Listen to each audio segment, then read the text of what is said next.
Hey guys, I know that some of you out there are just absolutely heartbroken that I am not there today. Mr. Svedin. Sorry, my cough. It's horrible today. It's killing me, guys. Oh. But the show must still go on. I do not want to deprive any educational opportunity. I know Miss Hopkins, for example, is just so excited to learn more, and because of that I can't deprive her. I just can't do it. Right now I'm actually picturing her just absolutely thrilled to learn more as she's rolling her eyes in the back of her head as we embark on this amazing learning adventure of matrices today. So, starting out then with our riddle for the day. I build bridges of silver and crowns of gold. Who am I? Give you guys about a minute to think about it. Pull up my little clock down here. You guys have 1 minute. I build bridges of silver and crowns of gold. Who am I?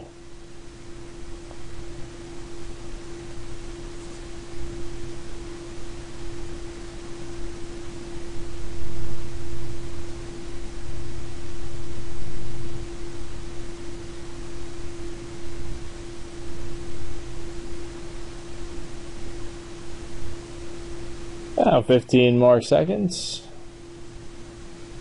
If there are already hands up right now, you guys can go ahead and start revealing those. At this point too, if you just want to go ahead and pause the video until everybody's shared their answers. And so here is the answer. I have a quick little short video for you.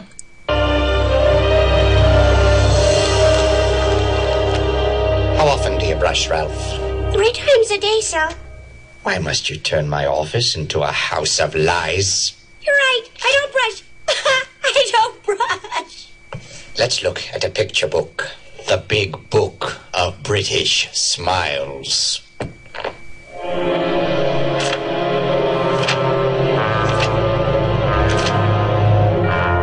That's enough. That's enough. So the correct answer came out to be the dentist. The dentist. So today we're going to be talking about this thing called matrices. At this point you should actually have that packet in front of you. Now before we actually dive into some of the formal definitions and such, I got a quick little clip that I thought you guys would really enjoy.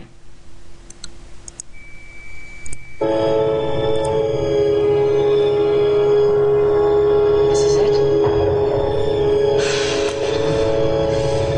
Let me give you one piece of advice. Be honest. He knows more than you can imagine.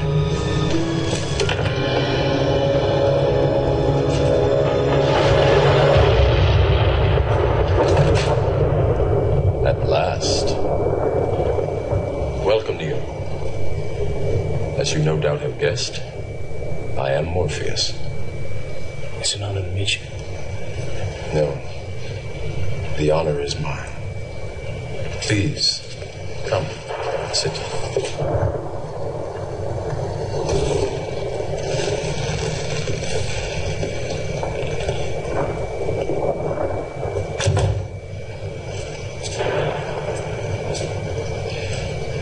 I imagine that right now you're feeling a bit like Alice. Tumbling down the rabbit hole. You can say that. I can see it in your eyes. You have the look of a man who accepts what he sees because he is expecting to wake up. Ironically, this is not far from the truth. Do you believe in fate, Neil? No, Why not?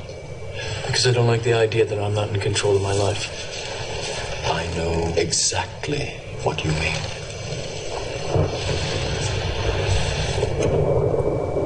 Let me tell you why you're here. You're here because you know something. What you know you can't explain, but you feel it. You felt it your entire life. That there's something wrong with the world. You don't know what it is, but it's there, like a splinter in your mind, driving you mad. It is this feeling that has brought you to me. Do you know what I'm talking about? The Matrix. Do you want to know what it is? The Matrix is everywhere. It is all around us. Even now, in this very room. You can see it when you look out your window or when you turn on your television. You can feel it when you go to work, when you go to church, when you pay your taxes. It is the world that has been pulled over your eyes to blind you from the truth. What truth? That you are a slave, Neo. Like everyone else, you were born into bondage, born into a prison that you cannot smell or taste or touch. A prison for your mind.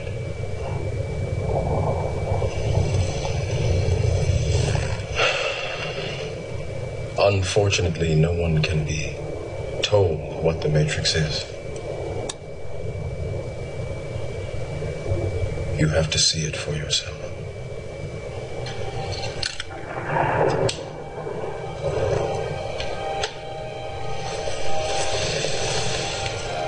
This is your last chance.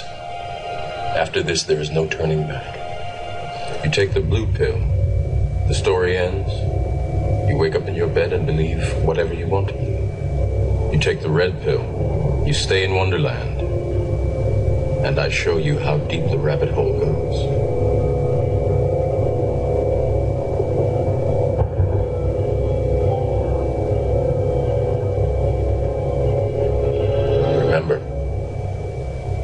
Offering is the truth, nothing more. Alright, so that is, again, the clip from The Matrix. It's actually a really phenomenal movie.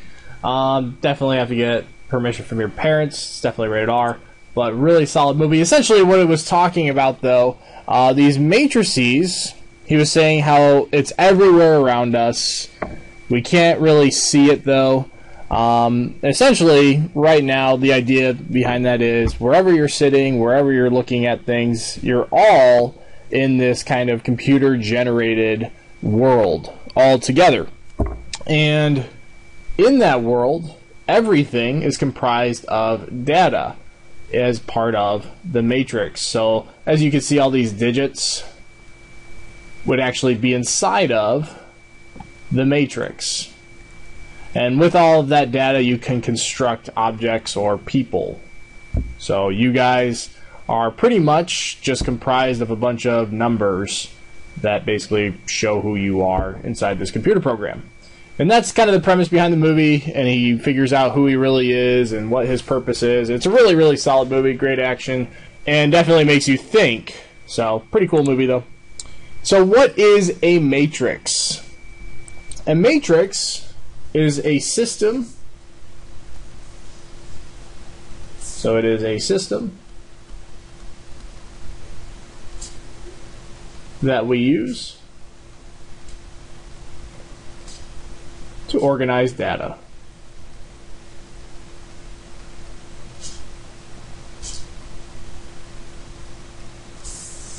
Now, when we're talking about the order of a matrix, we're talking about the number of rows by the number of columns. And what we mean by that is when we have some matrix, we represent them in terms of like these brackets. Well, however many rows that we have, in this case we'd have maybe like a 2 by maybe the number of columns that we have. Here maybe we'd have 3 columns. This 2 by 3 would be the order for that matrix. So again, the order is just the number of rows by the number of columns that you have inside your bracket. Now when you're talking about a square matrix, that's where you have the exact same number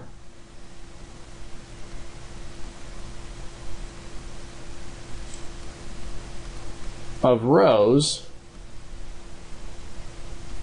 as you do columns.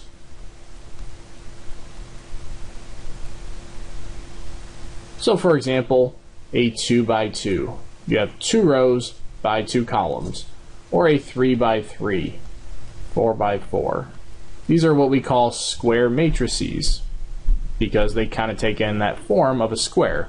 So just really fast, if we were to do a 2 by 2, with some, again, data inside of it, so we'll just say 1, 3, -6, 4. Here we have 1 row, another row, so 2 rows, and then 2 columns. So this order would be a 2 by 2 matrix. So inside of these matrices, they just have a bunch of different data that we call elements. So this 1 would be one element, this 3 is another element, -6 is another one. So all of these like little pieces, these individual guys inside of the matrix, are essentially data or elements. Now when we're looking at example 1, really kind of, again, the reason why we look at these is to organize data and manipulate and even solve with them. So when we're just looking kind of at this real world scenario, you've got a local bakery that's trying to keep track of all of their sales. This is last month. Notice that this company actually has 2 store locations, and they're producing different items, so rolls, cakes, and pies. Now for the first store, we'll just say that this is store 1. They are producing 650 rolls, 220 cakes, and 32 pies. Whereas store 2 is making 540 rolls, 200 cakes, and 30 pies. So this would be our matrix, and we notice that there are 2 rows by 3 columns. So our order would be a 2 by 3. When we're looking at this month's data, again, this should be a 2 by 3 because we've got 2 stores, 3 different items, rolls, cakes, and pies. So it looks like we have 840, 250, and 50. For store 2, we've got 800, 250, and 42. So notice though, instead of necessarily writing out like store 1 has this, this, this, store 2 has this, this, this, you can go ahead and just assume that our rows are in fact our store locations. Each column represents whatever we're talking about, so rolls, cakes, and pies. And this is a much quicker way of showing our data as opposed to just writing everything out. Now you could do some various calculations. We'll talk about this 50% in a little bit, but for right now I just wanted you guys to see like how you take information and convert them to these matrices. And again, from that you can manipulate this data pretty quickly and efficiently too. That's why we also really like to study matrices. So when we're talking about addition and subtraction of matrices, it's actually really easy. People from last year loved this stuff because it was one of the easiest things that we saw all year. All you're going to do is pretty much combine your like elements.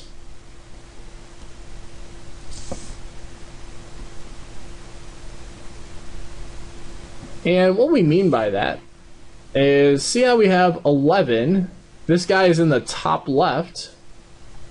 Well, first of all, I should say, what is the order for this matrix? Well, there are 3 rows. And there are 2 columns.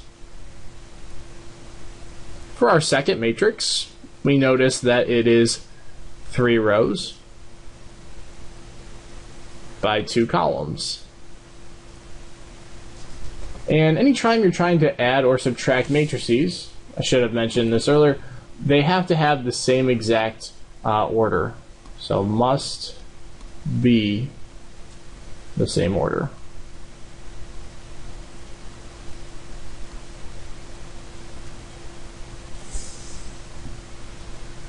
So notice this 3 by 2, that is our order for our first one. Our second one is also 3 by 2. They are exactly the same orders, and because of that, we can go ahead and combine these two.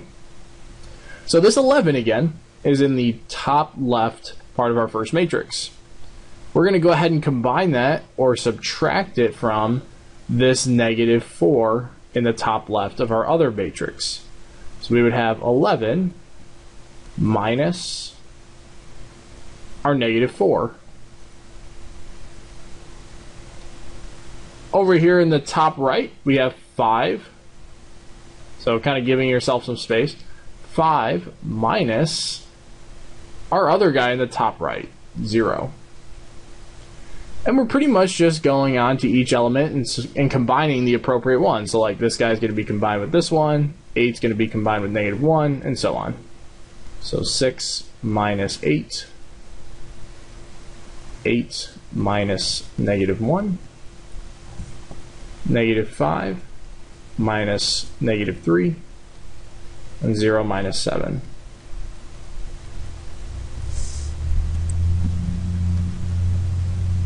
So inside of this matrix, we just went ahead and combined our like elements. Because we're subtracting by a negative, really we are adding there. So it looks like we end up with 15 as the top left. Here we get 5 as the top right, -2 in the middle left. Subtracting by a negative, we're really adding. So this middle right one, we get 9. Again, subtracting by a negative, so that comes out to be -2, and then -7.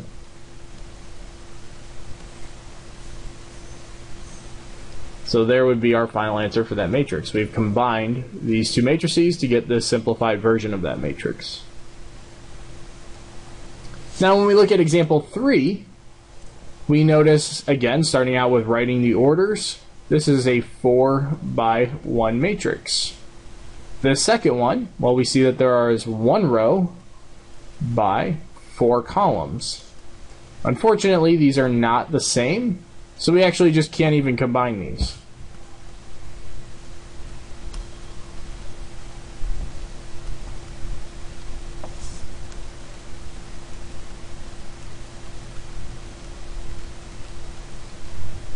And the reason for that is the order does not match.